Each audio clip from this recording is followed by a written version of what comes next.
नमस्कार, महाराष्ट्र लाईव्ह मध्ये आपलं स्वागत. मी रेश्मा फडतरे. अनेक महापुरुषांच्या पदस्पर्शाने पावन असलेल्या या मावळच्या भूमीत हल्ली चालणाऱ्या अनैतिक व्यापारामुळे चिंतेचा विषय वाढला आहे. पोलीस प्रशासनाकडून वारंवार कारवाया होत असूनही या व्यापारावर नियंत्रण मिळवणे कठीण झाले आहे.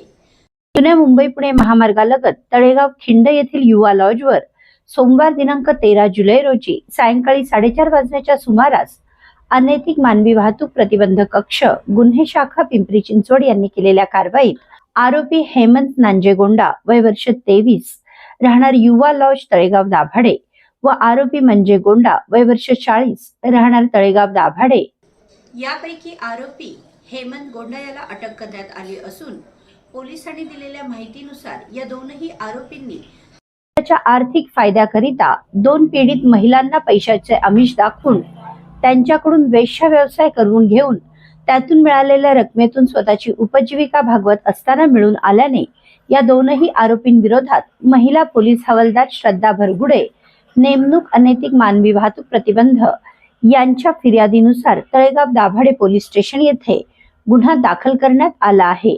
वरिष्ठ पोलीस निरीक्षक किशोर पाटील व पोलीस निरीक्षक गुन्हे प्रवीण कांबळे यांच्या मार्गदर्शनाखाली पोलीस हवालदार गणेश साबळे पुढील तपास करीत आहेत.